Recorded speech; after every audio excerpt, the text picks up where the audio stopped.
ओम शांति। Good morning. इस video में आपका बहुत बहुत स्वागत है। तो हम फिर से आए हैं। ये लोग दोनों तैयार है स्कूल जाने के लिए और ये दोनों बताएगी कि कल की मुरली से 2 शब्द कौन कौन से थे जिस पे इतना मनन चिंतन दिन भर चला है कि भगवान आते हैं हमें ऊंचा बनाने और माया क्या करती है, नीचा ले जाती है ना। अगर हम कोई अच्छा कर्म करते हैं तो क्या हमारी स्थिति क्या हो जाती है, ऊंचा।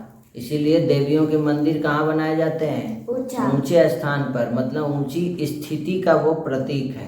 अच्छा, शंकर जी तपस्या कहाँ कर रहे हैं, कैलाश पर्वत, ऊंचा है ना। ऊंचा से आप वाइब्रेशन बहुत आसानी से नीचे फैलाना, तो नीचे अगर फैलाना ही है तो क्या कीजिए, आप अपने भगवान के साथ स्थिति को ऊंचा करके अपने शुद्ध वाइब्रेशन को नीचे फैलाइए ताकि नीचे वाले भी क्या हो जाए, ऊंचा। तो ऊंचा और नीचा 2 शब्द कल की मुरली से था, ठीक है। तो इस वीडियो में पहले हम बच्चों को बताएंगे कि हर स्कूल में शपथ लिया जा रहा है एडिक्शन फ्री। कोई भी प्रकार का नशा हो, खैनी गुटखा सिगरेट तंबाकू शराब, TV mobile, social media, Instagram और क्या होता है व्हाट्सअप, यूट्यूब, फेसबुक, रील्स है ना, ये सब वीडियो गेम्स, किसी भी प्रकार का नशा में फंसना नहीं है। तो ये ओथ लिया जा रहा है पूरे विश्व में, भारत सरकार का प्रोजेक्ट नशा मुक्त भारत अभियान। आई विल बोलना है, बोलो, I will never use any addiction under peer pressure और under any circumstances in my life, and I will try my best to save my family, friends and society from any addictions. I will obey all the laws of Government of India related to various addictions. I will keep my school, office, environment, my colony, my home clean and addiction free. ये oath हर school में हर इंसान को लेना है। अभी ब्रह्मा कुमारी में कम से कम minimum 10 crore लोगों को जो है इस मंथ में संकल्प दिलाना है कि लोग नशा मुक्त रहे। आज की मुरली में देखिए क्या बाबा ने 2 शब्द दिए हैं, मीठे बच्चे, माया दुश्मन तुम्हारे सामने है, इसलिए अपनी बहुत बहुत संभाल करनी है उससे। अगर चलते चलते माया में फंस गए तो अपनी तकदीर को लकीर लगा देंगे, मतलब अपना पैर में खुद ही कुल्हाड़ी मार लेंगे। आप देखिए गए थे कई पूजा करने के लिए, लेकिन आपके दोस्तों ने आपको क्या किया, भटका दिया मन, और आप जो है पूजा करने गए थे लेकिन कुछ और ही करने लग गए, गलत काम में फंस गए। तो माया ने क्या किया, आपको खींच लिया है ना। आप अच्छे काम करने गए हैं लेकिन संग में आकर के आप गलत काम कर रहे हैं। तो ये माया का संग नहीं करना है। किसका संग करना है, बाबा का संग करना है। और हम लोग को बाबा क्या सिखा रहे हैं, राजयोग। ये राजयोग क्या है, एक लाइफ स्टाइल है जिसको हमको बाबा घर में शांति सुख सब आता है। और आज की मुरली में हम लोग 2 शब्द क्या लेंगे, आज की मुरली में 2 शब्द ले लो, उल्टा सुल्टा। पहले तो था उल्टा सुल्टा, ठीक है, पहले था पावन पतित हो गया, पतित दिन और रात हो गया नहीं। तो दिन और रात लेना है। दिन मतलब उजाला, रात मतलब अंधेरा। दिन मतलब ज्ञान, मतलब कोई भी चीज़ को आप ज्ञान से ठीक करते हैं। रात मतलब अंधकार विकार। जैसे कोई तुमको अगर गुस्सा दिलाया, कोई अगर तुमको मारा, कोई अगर तुम्हारे साथ कुछ गलत नेगेटिव किया तो वो तो अज्ञान में है, इसीलिए विकार में है, रात में है, इसीलिए वो तुम्हारे साथ ऐसा किया।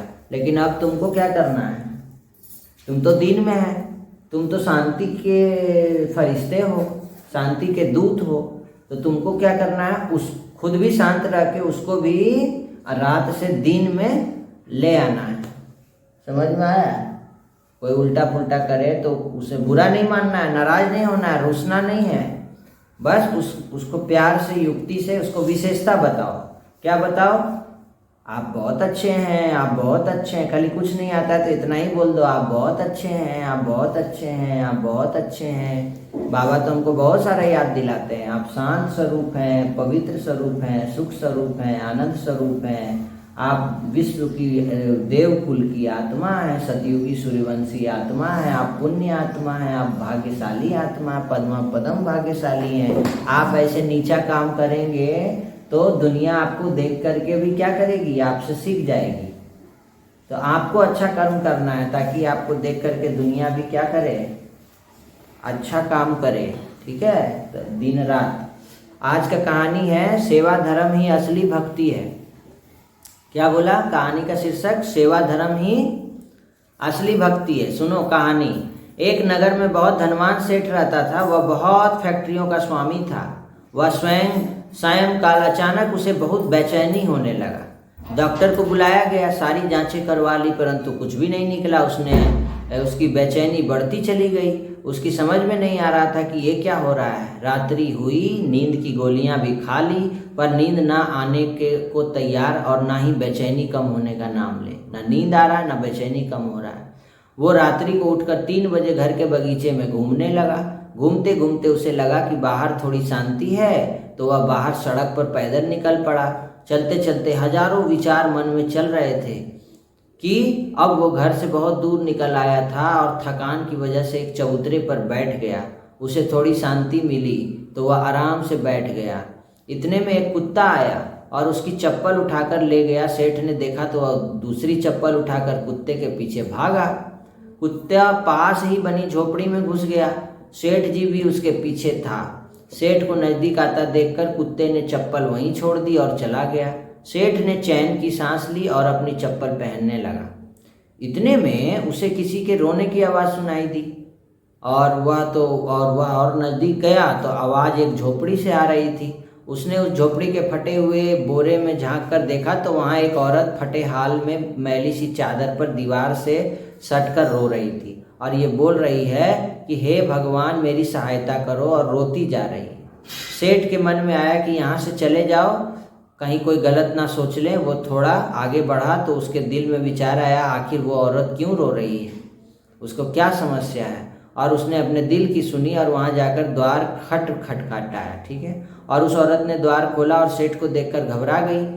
सेठ ने हाथ जोड़कर कहा, तुम घबराओ मत बहन, मुझे तो बस इतना जानना है कि तुम रो क्यों रही हो। औरत की आंखों में आंसू टपकने लगे और उसने पास ही गुदड़ी में लिपटी हुई 7-8 साल की बच्ची की ओर इशारा किया और रोते रोते कहने लगी कि मेरी बच्ची बहुत अस्वस्थ है, बीमार है, उसको उपचार में बहुत खर्चा लगेगा, इसको बचा लो। मैं तो घरों में जाकर झाड़ू पोछा करके जैसे तैसे पेट पालती हूँ, मैं कैसे इसका उपचार कराऊँ। तो सेठ ने कहा तो किसी से मांग लो। इस पर औरत बोली, मैंने सबसे मांग कर देख लिया, खर्च बहुत अधिक है, कोई भी देने को तैयार नहीं है। सेठ ने कहा, तो ऐसे रात को रोने से मिल जाएगा क्या?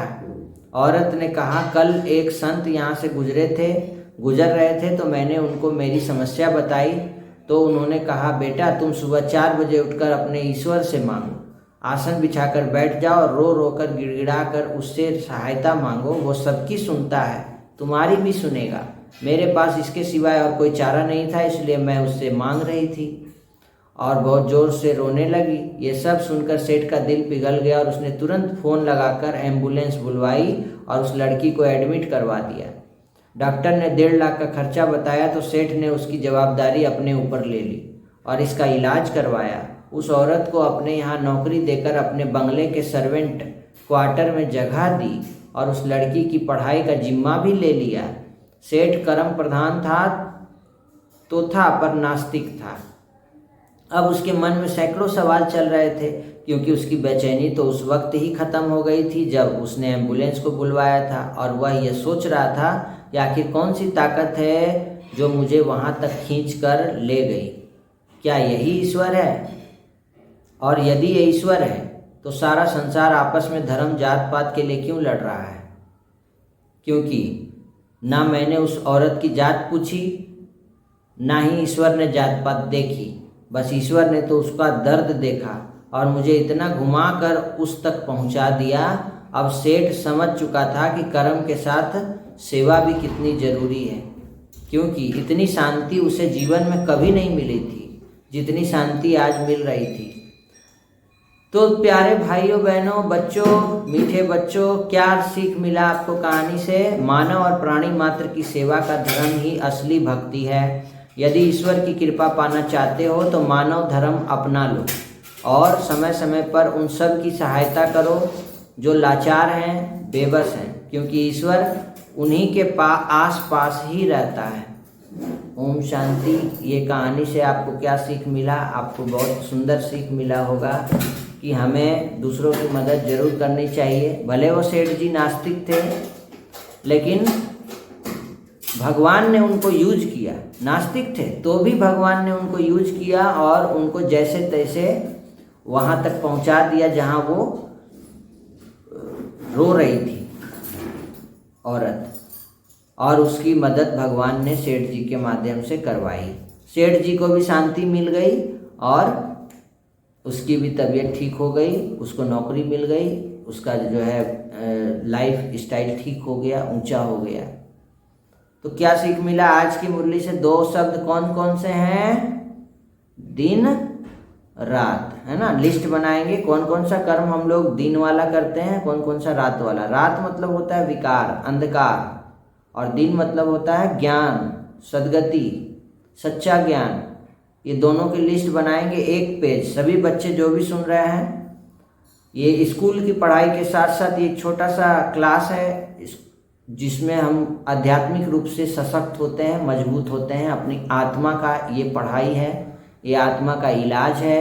जो भी हमारे अंदर जो भी बैड हैबिट्स आ जाते हैं, ये इसी पढ़ाई से ठीक होते हैं। ओम शांति। धन्यवाद। Thank you.